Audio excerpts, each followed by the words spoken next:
Hyderabad is the sixth largest city of our country. With the rising population and urbanization, the number of destitute and orphan children are also increasing. Gracious Paradise is a charitable organization in Hyderabad situated at Vanasthalipuram, which works towards the upliftment of such orphans and destitute children. More than 60 children are being taken care by Gracious Paradise. They are leading a comfortable life here. Every day after completing daily routine in the morning, they have their breakfast and soon begin study. Children from 5 to 15 age group are living here. They are provided with free food, shelter and education. Dedicated teachers help them to study. Similarly, dedicated cooks are there to prepare food for them.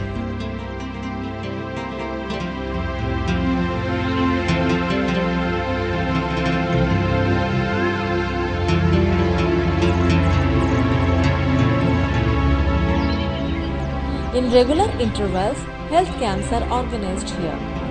Doctors do check up the children and prescribe medicines. People from different sections of life come occasionally and share their happiness with these children. They share their birthdays, anniversaries and special days with these children.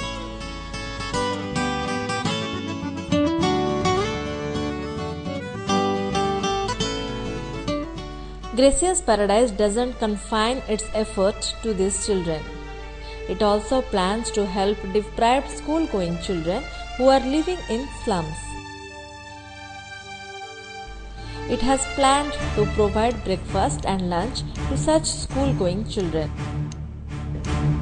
The scheme launched on 12th December 2012, which will be regularized soon. There are many things to be done for the destitute and deprived children. This can only be possible if everybody come out voluntarily and graciously join their hands with us in every possible way. మన ప్రభు అయిన యేసుక్రీస్తు నామమున కీర్తన channel ద్వారా ఈ యొక్క కార్యక్రమాన్ని చూస్తున్నటువంటి మీ అందరికీ కూడా గ్రేషియస్ ప్యారడైజ్ తరఫున శుభాభివందనాలు తెలియజేస్తున్నా. మరి ఒకసారి దేవుడు ఇక్కడ నిలబెట్టడానికి ఇచ్చినటువంటి గొప్ప కృపను బట్టి మరి దేవాది దేవునికి స్తుతులు చెల్లించుకుంటున్నాను. ఈ రోజు మరి పునాది గురించి మీతో ధ్యానం చేయాలని అనుకుంటున్నాను. పునాది కానీ పునాది రాయి కానీ బయటికి ఎక్కడికి కూడా అసలు కనిపించదు. అది ఎక్కడ ఉంటుందంటే భూమి లోపలికంటూ ఉంటుంది. మనం ఒక బిల్డింగ్ కనుక కట్టామంటే దాని యొక్క పునాది ఎంత గట్టిగా ఎంత స్ట్రాంగ్గా ఉంటే ఆ బిల్డింగ్ అంత స్ట్రాంగ్గా ఉంటుంది. పోయిన నెలలో మనం చూసాము. మరి ఉత్తరాంచల్లో కనుక చూసుకుంటే పునాది లేనటువంటి అనేక మేడలు అన్నీ కూడా పేక మేడల్లాగా అవన్నీ కూడా కూలిపోయి అట్లాంటి జీవితాలు మనకి వద్దు. మనము స్థిరమైనటువంటి రాయి మీద మన యొక్క పునాది మనము నిర్మించుకుందాము. మరి అట్లాంటి పునాది నిర్మించుకున్నటువంటి ఒక స్త్రీని గురించి ఈరోజు మీతోటి నేను వాక్యానుసారంగా ధ్యానము చేయబోతున్నాను. నిర్గమాకాండము 4వ అధ్యాయంలో ఒక మాట వ్రాయబడి ఉంది. నిర్గమాకాండము 4వ అధ్యాయము 24వ వచనము చూడండి. అతడు పోవు మార్గమున సత్రములో యెహోవా అతనిని ఎదుర్కొని అతనిని చంపచూడగా సిప్పోరా వాడిగల రాయి తీసుకొని తన కుమారునికి సున్నతి చేసి అతని పాదముల యొద్ద అది పడవేసి, నిజముగా నీవు నాకు రక్త సంబంధమైన పెనివిటివైతవనెను. అంతటా ఆయన అతనిని విడిచెను. అప్పుడు ఆమె, ఈ సున్నతిని బట్టి నీవు నాకు రక్త సంబంధమైన పెనివిటివైతవనెను. చిన్న ప్రార్థన చేసుకుందాము. స్తోత్రం నాయన, పరిశుద్ధుడా, నీకు వేలాది వందనాలు, స్తుతులు, స్తోత్రాలు తండ్రి. ప్రభువామరి నాయన, ఆనాడు తండ్రి ప్రభువామరి నాయన సిప్పోరా తన యొక్క భర్తని తన యొక్క కుమారుల్ని రక్షించుకున్న తండ్రి. అంతేకాదు నాయన ప్రభువామరి నాయన ఒక గొప్ప ప్రవక్తగా ఒక నాయకుడిని నిలబెట్టి ఉన్న తండ్రి. ప్రభువామరి నాయన ఆ యొక్క నాయకుడు ఎవరు ఏంటి అన్నదంతా కూడా ప్రభువామరి నాయన మేము ధ్యానం చేయబోతుండగా తండ్రి. ప్రభా నేను కాదు నాయన, మీరే నాతో మాట్లాడవలసిందిగా మా ప్రభుని బట్టి వేడుకుంటున్నాం తండ్రి. ఆమేన్. ఇక్కడ మనకి ఇద్దరు వ్యక్తులు కనిపిస్తున్నారు. అతడు పోవు మార్గము సత్రములో యెహోవా అతనిని చంపజూడగా. ఎవరైనా మనల్ని చంపాలి అనుకున్నప్పుడు మనం ఎవరి దగ్గరికి వెళ్తామంటే బలవంతుల దగ్గరికి పరిగెడుతూ ఉంటాము. అయ్యో ఎవరో వస్తున్నాడు మనల్ని చంపడానికి అనేసి, లేకపోతే పోలీస్ స్టేషన్కి వెళ్తూ ఉంటాము. మన ప్రయత్నాలు మనము చేస్తూ ఉంటాము. కానీ ఇక్కడ జరిగింది కనుక చూసుకుంటే, అతడు పోవు మార్గమున సత్రంలో యెహోవా అతనిని చంపజూచెను. యెహోవా దేవుడే ఇక్కడ ఆయనని చంపజూస్తున్నాడు. మరి ఎవరైనా సిప్పోరా యొక్క భర్త. సిప్పోరా యొక్క భర్త ఎవరు అని ఒకసారి ఆలోచించేయండి. ఎవరు ఈ భర్త అనుకుంటే, భయంకరమైనటువంటి దాస్యం నుంచి ఇశ్రాయేలీ ప్రజలందరినీ కూడా రక్షించడానికి, విమోచించడానికి ఏర్పరచుకునబడినటువంటి ఒక గొప్ప మహనీయుడు ఆయన మోషే. మోషే జన్మించినప్పుడే మరి భయంకరమైనటువంటి పరిస్థితులు ఉన్నాయి. ఆ భయంకరమైనటువంటి పరిస్థితుల్లోంచి మరి రాజు కుటుంబానికి చేరుకున్నాడు. రాజు కుటుంబం నుంచి మరలా అతను తన యొక్క సొంత ప్రజల కోసము వారిని ఏ విధంగా అయినా సరే విడిపించాలి అనేసి హత్య కూడా చేసినటువంటి వ్యక్తి. మరి ఆ యొక్క హత్య ఫరో రాజు దగ్గరికి వెళితే మళ్ళా నన్ను చంపుతాడేమో అని భయపడి ఎంతో దూరము పారిపోయి అక్కడ 40 సంవత్సరములు, మరి రాజు కుటుంబంలో 40 సంవత్సరాలు, తర్వాత తన మామ దగ్గర 40 సంవత్సరాలు ఉన్నటువంటి మోషే ఎప్పుడు కూడా అతని యొక్క ఆలోచనలు ఎలాగైనా సరే నా యొక్క ప్రజలని, నా యొక్క జనాంగాన్ని రక్షించాలి అనేటువంటి గొప్ప ఉద్దేశంతో అతను ఉన్నాడు. కానీ ఏమి చేయాలి, ఎట్లా చేయాలి అన్నది ఆయనకి సరిగా అవగాహన లేనటువంటి టైం. ఒకసారి మరి మోషే తన యొక్క మామ అయినటువంటి ఇత్రో మందలనంతా కూడా కాస్తూ ఉన్నప్పుడు హోరేబు కొండ మీద ఆయన ఒక దర్శనాన్ని చూశాడు. దర్శనం కాదు, నిజముగా అక్కడ జరుగుతున్నటువంటిది. ఆ పొదంతా కూడా మండిపోతూ ఉంది, కానీ అది కాలిపోవట్లేదు. అంతా కూడా మరి మంటతో ఉంది. కానీ అక్కడ జరుగుతున్నటువంటి అద్భుత కార్యం కనుక చూసుకుంటే, ఒక్క ఆకు కానీ, ఒక కొమ్మ కానీ, ఒక రెమ్మ కానీ ఏమీ కూడా మాడి మసైపోయి కిందకి రాలిపోవట్లేదు. మంటలాగే ఉంది, చెట్టులాగే ఉంది. ఏంటి వింత అని మరి ఈ యొక్క మోషే అక్కడికి వెళ్ళినప్పుడు దేవుడు మోషేతో మాట్లాడడం ప్రారంభించాడు. మోషే, ఇది పరిశుద్ధ స్థలము కాబట్టి నీ యొక్క చెప్పులు విప్పమన్నప్పుడు చెప్పులు విప్పుకుని అక్కడికి వెళ్ళాడు. యెహోవా దేవుడు ఇంత దీర్ఘమైనటువంటి సంభాషణ మరి ఎవరితోటి కూడా చేసినట్టు మనకి ఎక్కడ కూడా లేదు.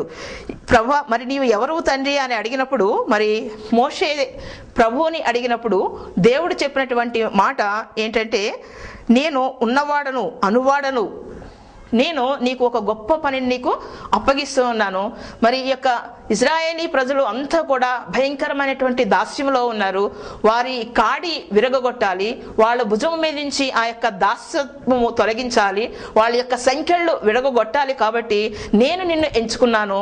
నీవు తిరిగి మరి ఐగుప్తుకు వెళ్ళు, ఐగుప్తులో నీ జనాంగం అంతా కూడా వాళ్ళు పడుతున్నటువంటి బాధలన్నిటికి కూడా విడుదల కలుగు చేయి, నేను వారిని రక్షిస్తాను, నీవు వెళ్ళు అని చెప్పినప్పుడు మరి మోషే ఏమంటున్నాడంటే, మా బాబాయ్ నా వల్ల ఏమీ కాదు, నేను ఏమీ కూడా చేయలేను, నా వల్ల కాదు అనేసి ఆయన చెప్తూ ఉన్నాడు.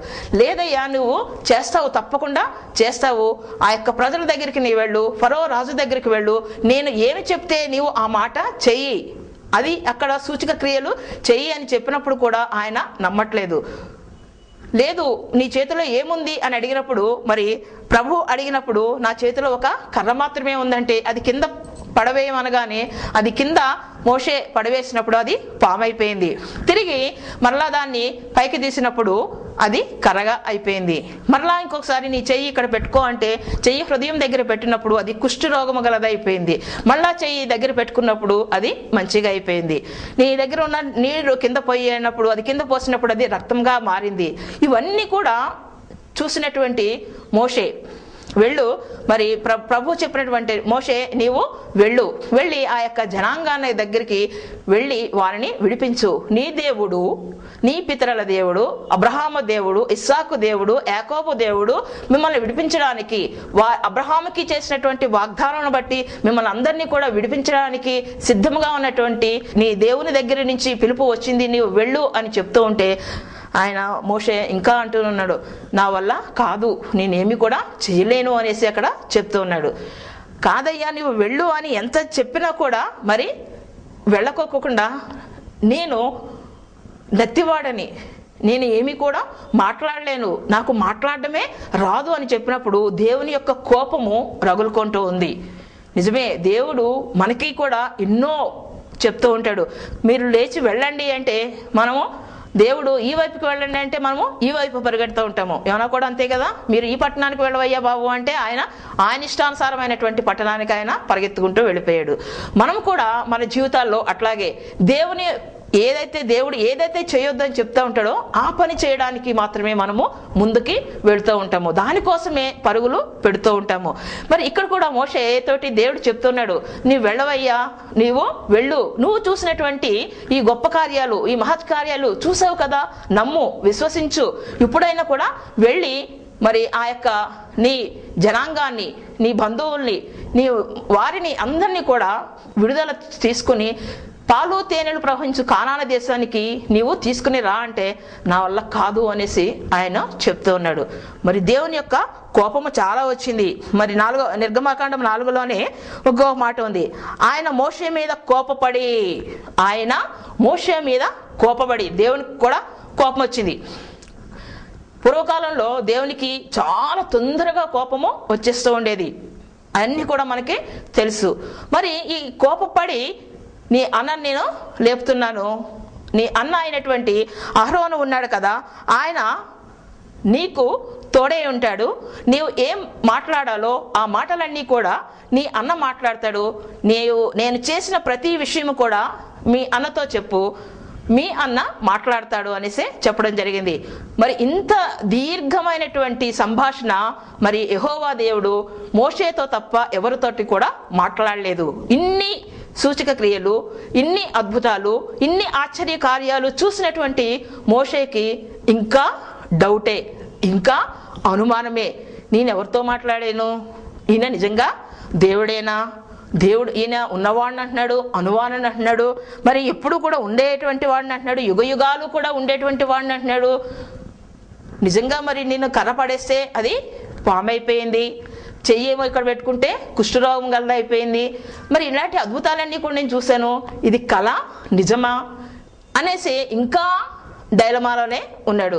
మన జీవితాల్లో కూడా మనము కూడా దేవుని యొక్క అద్భుతాలు చూసుకుంటూ ప్రతిరోజు కూడా మనం కూడా ఏదో కష్టం వచ్చినప్పుడు ప్రభువా అనగానే ప్రభువు మరి చక్కగా మనకి తోడై ఉండి ఆ చిన్న కష్టం నుంచి పెద్ద కష్టం వరకు కూడా మనల్ని బయటికి నడిపించేటువంటి దేవుని ఇంకా మనస్ఫూర్తిగా నమ్మలేక అనుమానంతో ఏదేదో ఊహించుకొని మన ఇష్టానుసారమైనటువంటి ఆలోచనలతోటి మనము ఉంటూ ఉంటాము. మరి ఇక్కడ మోషే కూడా మరి ఆయన కూడా మానవుడే. ఈయన ఇంకా అన్నమాట మనకి ఇప్పుడు ఏదన్నా ఒక చిన్న దర్శనము కానీ, చిన్న స్వస్థత కానీ, భాషలు కానీ ఏదైనా వచ్చినంటే అందరికీ కనపడేలాగా ఎంతగానో మనం పబ్లిసిటీ ఇచ్చుకుంటాము, ఎంతగానో గొప్పలు చెప్పుకుంటా ఉంటాము. దేవుడు నా ప్రార్థన అంగీకరించాడు, దేవుడు నా ప్రార్థన మరి నా మొర ఆలకించాడు, నాకు ఈ గొప్ప మేలు చేశాడు అనేసి దేవుణ్ణి స్తుతిస్తూ ఉంటాము. ఒక చిన్న విషయాన్ని పట్టుకుని దానిని మనం గోరింతలు కొండంతలుగా చేసుకుని ఎంతగానో దేవుని మహిమపరుస్తూ ఉంటాము, ఎంతగానో మనము దేవుణ్ణి కొనియాడుతూ ఉంటాము, దేవుని నామాన్ని ఉన్నతంగా చేసి మాట్లాడుతూ ఉంటాము. అయితే మరి ఇక్కడ మోషే ఇన్ని అద్భుతాలు చూసినా కూడా ఆయన పెదవి విప్పి నిజాన్ని ఆయన చెప్పలేకపోయాడు. తన మామ అయినటువంటి ఇత్రోతో కానీ, తన భార్య అయినటువంటి సిప్పోరాతో కానీ ఏ విషయము కూడా ఆయన పంచుకోలేదు. దేవుడు కోపపడ్డాడు, మనుషులకి మాట ఇచ్చింది నేను కాదా, చూపు ఇచ్చింది నేను కాదా, కాళ్ళు ఇచ్చింది నేను కాదా, చేతులు ఇచ్చింది నేను కాదా, నేను నోరు ఇచ్చాను, వెళ్ళు, అహరోను నీకు అండగా ఉంటాడు అని చెప్పినప్పుడు లేచి వెళ్ళాలి.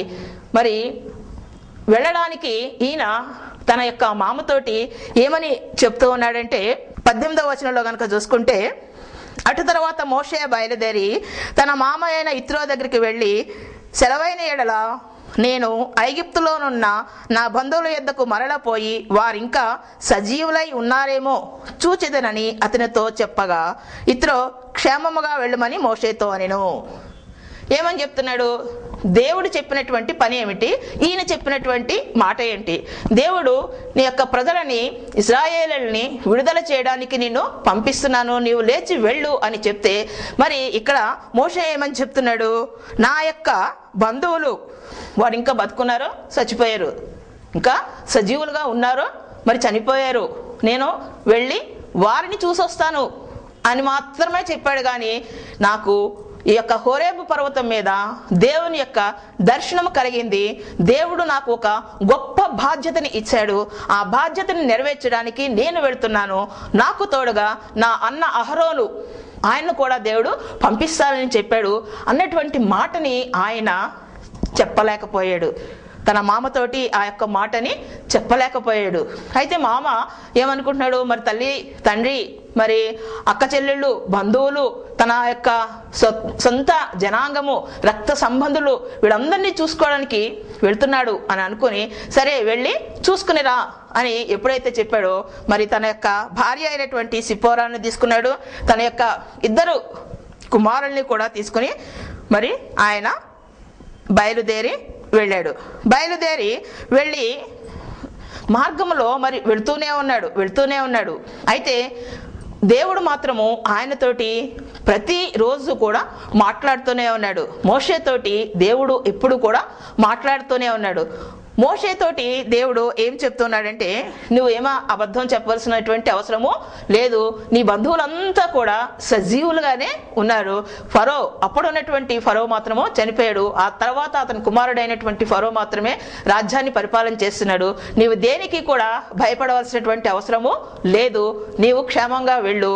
అయితే నీవు అక్కడికి వెళ్ళిన తర్వాత ఆ రాజుతోటి నువ్వు ఏం చెప్తావంటే, నా యొక్క ప్రజలు, ఈ యొక్క జనాంగం అంతా కూడా మా దేవుణ్ణి కొలుచుకోవడానికి మరి కొంత దూరము మేము అక్కడికి అరణ్యంలోనికి పోయి 3 దినాలు ప్రయాణం చేసేటువంటి దూరము మేము వెళ్ళి అక్కడ మా దేవునికి అర్పణలు చేసుకుంటాము, అక్కడ మేము పండుగలు ఆచరిస్తాము, అక్కడ మా దేవుని మేము కొలుస్తాము అని చెప్పు. అంతేకాదు తర్వాత మరలా పక్కన ఉన్నటువంటి వారి దగ్గర నుంచి వెండి, బంగారము, వస్త్రాలు ఇవన్నీ కూడా తీసుకుని మీరు బయలుదేరి వెళ్ళండి అని చెప్పడం జరిగింది. అయితే మరి రాజు పంపిస్తాడా అంటే పంపించడు. కాబట్టి నేను అనేకమైనటువంటి తెగుళ్ళను వాళ్ళ మీదకి పంపిస్తాను, అవన్నీ కూడా నీ ద్వారానే అవుతాయి, నీవే ఆ కార్యాలన్నీ కూడా చేస్తావు, గొప్ప కార్యాలన్నీ కూడా చేస్తావు అనేసి మరి ఈ మోషేతోటి దేవుడు చెప్తూ ఉంటే మోషే అంతా వింటూనే ఉన్నాడు. ఇదంతా నేను చేయగలనా అనేటువంటి సందేహం ఇంకా ఆయనలో వస్తూనే ఉంది. చాలాసేపు ఆయన ఆలోచించుకుంటూనే ఉన్నాడు. ఏంటి, నేను ఫరో దగ్గరికి వెళ్ళి ఇంతమందిని నా ఒక్కడి వల్ల ఇది సాధ్యమవుతుందా? ఎందుకంటే వాళ్ళు ఉన్నటువంటి వాళ్ళు ఎంతమంది అంటే సైన్యమే 6 లక్షల మంది ఉన్నారు. యవ్వనస్తులైనటువంటి వాళ్ళు 6 లక్షల మంది అక్కడ ఉన్నారు. ముసలివాళ్ళు, వృద్ధులు, తల్లిదండ్రులు, స్త్రీలు, పిల్లలు, వీళ్ళంతా కూడా కలుపుకుంటే దగ్గర మరి 30 లక్షల మందో ఉంటారు. వీళ్ళందరినీ నేను ఎక్కడి నుంచి ఎట్లాగా నేను నడిపించగలుగుతాను? నేను ఏమి చేసే వాళ్ళని బయటికి తీసుకురాగలుగుతాను? ఫరో నా యొక్క మాట వింటాడా? నన్ను బ్రతకనిస్తాడా అని ఆలోచించుకుంటుంటే దేవుడు మరి మోషేతోటి ఇంకొక మాట చెప్తూ ఉన్నాడు. ఏమనంటే 22వ వచనంలో చూసుకుంటే, ఇజ్రాయేలు నా కుమారుడు, నా జ్యేష్ఠపుత్రుడు, నన్ను సేవించినట్లు నా కుమారుని పోనిమ్మని నీకు ఆజ్ఞాపించుచున్నాను.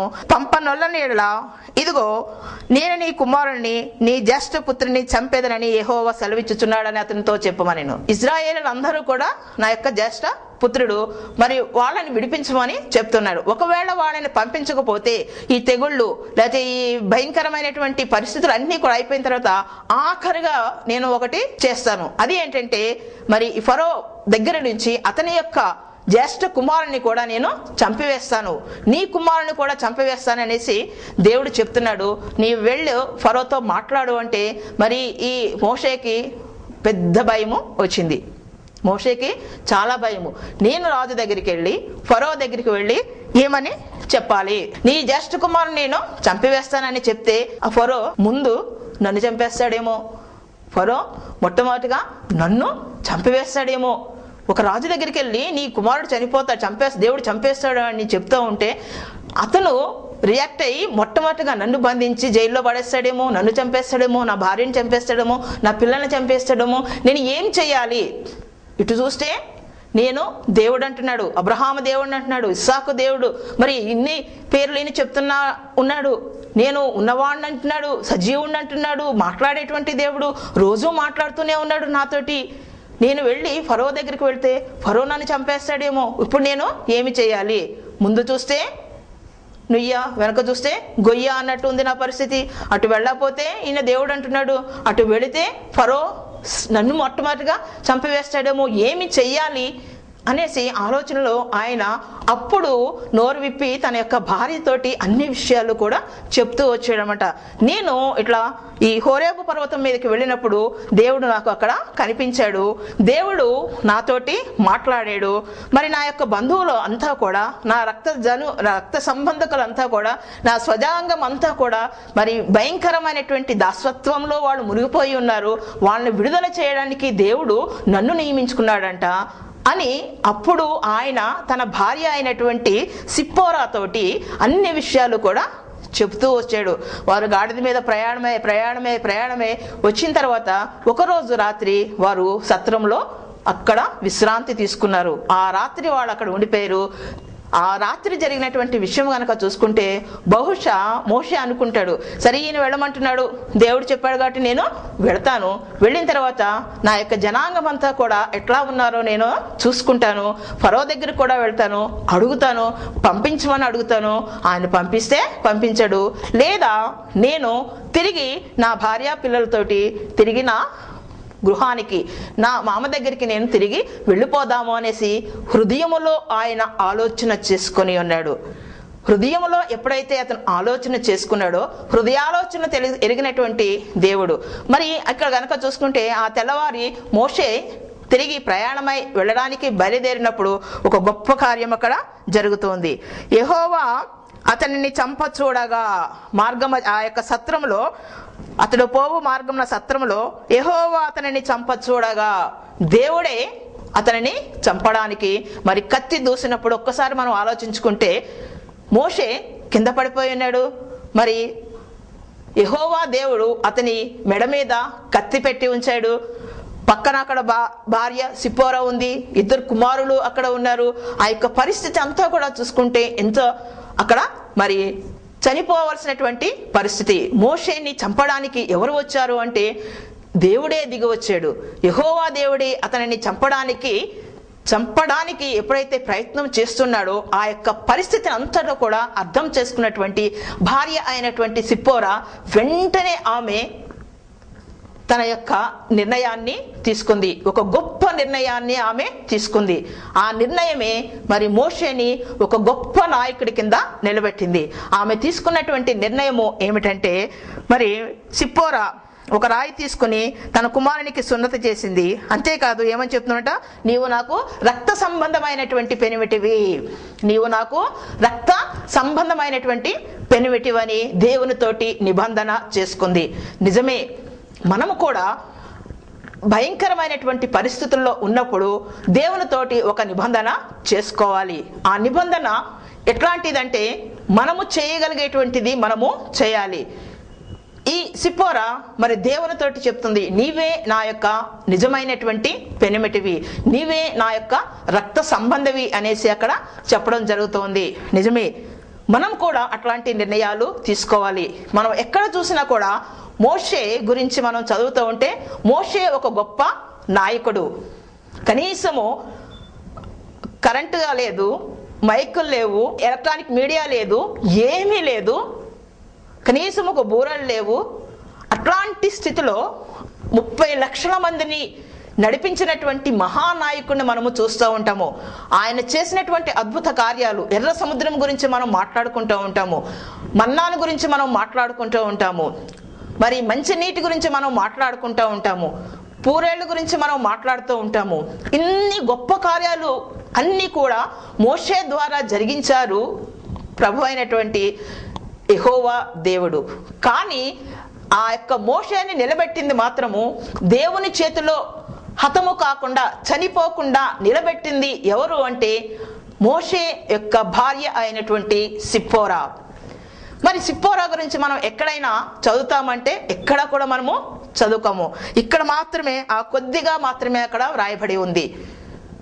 మనకు కూడా మన జీవితంలో ఒక గొప్ప కార్యము చేయాలి అనుకుంటే, ఎంతో ఉన్నతమైనటువంటి స్థానాలకి మన కుటుంబాన్ని నడిపించుకోవాలన్నా కూడా సిప్పోరా వలె మనం కూడా కొన్ని నిర్ణయాలు తీసుకోవాలి. నిజమే, కీర్తనాకారుడు అంటాడు కదా, 18వ అధ్యాయం 1వ వచనంలో అంటాడు, నా కోట, నా కొండ, నా శైలము, ఇవన్నీ కూడా ఆయనే మన యొక్క కోట. ఆ కోటలో మనం ఉండే మనకి రక్షణ, మనకి మరి ఎంతో ధైర్యము, ఏ విధమైనటువంటి అపాయాలు మన దగ్గరికి రానే రావు. అట్లాంటి కోట, కొండ, శైలము, దుర్గము అయినటువంటి దేవుడు మనకి దేవుడుగా కలిగి ఉండడం ఎంతో ధన్యత. మనమే అందరము కూడా అట్లాంటి ధన్యత కలిగి ఉండాలి. అంతేకాదు, సిప్పోరా ఏ విధంగా అయితే తన యొక్క భర్తని నిలబెట్టిందో, ఒక స్త్రీగా ఇమీడియట్ గా ఆమె తీసుకున్నటువంటి నిర్ణయము, ఆమె ఆలోచించి ఎప్పుడో తీసుకుందామని అనుకుంటే మోషేని అక్కడ మరి దేవుడు చంపేసేవాడే, కానీ ఆమె త్వరగా తీసుకుంది. మనము కూడా జ్ఞానము కలిగినటువంటి స్త్రీ వెంటనే మరి చక్కగా నిర్ణయాలు తీసుకుని తన యొక్క కుటుంబాన్ని అంతా కూడా చక్కబెట్టుకుంటుంది. అదే మరి ఆ జ్ఞానం లేనటువంటి స్త్రీ కనుక చూసుకుంటే తన కుటుంబాన్ని తన చేతులు తానే ఊడబెరుక్కుంటూ ఉంటుంది. ఇక్కడ మోషే పరిస్థితి కనుక చూసుకుంటే దేవునితోటి దేవుని యొక్క అద్భుత కార్యాన్ని చూశాడు, దేవుడు తన ద్వారా జరిగించినటువంటి కార్యాలు చేశాడు, అయినా కూడా ఇంకా శంకిస్తూనే ఉన్నాడు, నిజము చెప్పలేకపోయాడు. కానీ మరి ఎప్పుడైతే ఖడ్గము అతని పీకల మీదకు వచ్చిందో అప్పుడు అతను దేవుని యందు పూర్తి విశ్వాసముతోటి, పూర్తి నమ్మకముతోటి బయలుదేరి వెళ్ళాడు. అంతేకాదు, ఆ యొక్క ఇశ్రాయేలీ ప్రజలందరినీ కూడా వారి యొక్క దాస్యము నుంచి బయటికి వెలుపలికి రప్పించగలిగాడు. మరి మనము కూడా స్త్రీలమైనటువంటి మనము కూడా మన కుటుంబము ఎక్కడ కట్టబడి ఉంది? క్రీస్తు అనేటువంటి బండ మీద కట్టబడి ఉందా, లేదా ఇసుక నేలల్లో కట్టబడి ఉందా చూసుకోవాలి. ఇసుక నేలలో కట్టబడి ఉంటే గాలి తుఫానులు వచ్చిందంటే ఒకేసారి పేక మేడలాగా అవన్నీ కూడా కూలిపోతాయి. అందుకని మన యొక్క కుటుంబము క్రీస్తు అనేటువంటి బండ మీద కట్టబడాలి. అప్పుడే ఎన్ని గాలులు, ఎన్ని వరదలు, ఎన్ని భూకంపాలు ఏమి వచ్చినా కూడా మనము స్థిరంగా ఉంటాము. సిప్పోరా ఏ విధంగా అయితే స్థిరంగా ఉందో, మోషేని ఎట్లా మహానాయకుడిగా నిలబెట్టిందో, మనము కూడా మన కుటుంబాన్ని అట్లా నిలబెట్టగలగాలి. దానికి సరి అయినటువంటి జ్ఞానము దేవుడు మనకి అనుగ్రహించాలి. దేవుడు అనుగ్రహించాలి అంటే దేవునిలో మనము పూర్తి విశ్వాసము కలిగి ఉండాలి. అనుదినము కూడా మనము ప్రార్థన చేయాలి. ప్రభువా, తండ్రి, యేసయ్యా అని మనం ఎప్పుడైతే ఆయనకి విజ్ఞాపన ప్రార్థనలు చేస్తూ ఉంటాడో అప్పుడే మనము మన కుటుంబాలు రక్షించబడతాయి. యెషయాకు రాసినటువంటి గ్రంథము 54వ అధ్యాయము 5వ వచనంలో కూడా ఒక మాట ఉంది, నిన్ను సృష్టించిన వాడు నీకు భర్త అయి ఉన్నాడు. నిన్ను సృష్టించినటువంటి వాడు నీకు భర్త అయి ఉన్నాడు. మరి భర్త అంటే అన్ని కూడా భరించేటువంటి వాడు, అన్ని కూడా సమకూర్చేవాడు, తన యొక్క కుటుంబాన్ని చూసుకునేటువంటి వాడు, ఇవన్నీ కూడా మరి భర్తకు ఉంటాయి. మన భర్త ఎవరు అంటే మరి ప్రభు అయినటువంటి క్రీస్తే. ఆయన రెండవ రాకల్లో పెండ్లి కుమారుడిగా ఆయన వస్తూ ఉన్నాడు. పెండ్లి కుమార్తెగా మనం సిద్ధపడి ఉండాలి. మరి మోషే ఎట్లా అయితే మరి రక్షించబడ్డాడో, సిప్పోరా ఏ విధంగా అయితే తన యొక్క కుటుంబాన్ని నిలబెట్టుకుందో, మనము కూడా మన యొక్క కుటుంబాలని అట్లాగా నిలబెట్టుకోవాలి. మన కుటుంబాలని నిలబెట్టుకోవాలి అంటే పునాది రాళ్ళలాగా మనము ఉండాలి. ప్రార్థన చేసేటువంటి యోధురాలుగా మనం ఉండాలి. కన్నీటితోటి మనము ప్రార్థన చేయాలి. సరి అయినటువంటి టైంలో సరి అయినటువంటి నిర్ణయాలు మనము తీసుకోవాలి. మనము ఏ కష్టం వచ్చినా, ఏ బాధ వచ్చినా అధికారుల దగ్గరకో స్నేహితుల దగ్గరకో వెళ్ళి వాళ్ళ మాటలు పట్టుకొని కుటుంబాన్ని చిన్న భిన్నాలు చేసుకుని కుటుంబాన్ని అంతా కూడా విడగొట్టుకొని భయంకరమైనటువంటి పరిస్థితుల్లోకి పోకుండా మనము ప్రభు అయినటువంటి క్రీస్తు దగ్గరికి రావాలి. ఎప్పుడైతే మనము దేవుని దగ్గరికి వస్తామో, దేవునికి మనము మొరపెడతామో, నీవే నా నిజమైనటువంటి పెనిమిటివి, నీవే నా కోట, నీవే నా కొండ, నీవే నా దుర్గము, నీవే నా శైలము అని ఆయనని స్తుతిస్తామో, ఆయన్ని ఆరాధిస్తామో, అప్పుడు మన జీవితంలో అనేకమైనటువంటి అద్భుతాలు మనము చూడగలుగుతాము. సిపోరా వలె మరి మనము కూడా పునాది రాళ్ళులాగా మరి ఒక మంచి విశ్వాసము కలిగినటువంటి స్త్రీలాగా మనము ఉండి మన కుటుంబాలను మనము చక్కబరుచుకుందాము. దేవుడు ఈ వాక్యాన్ని దీవించునుగాక.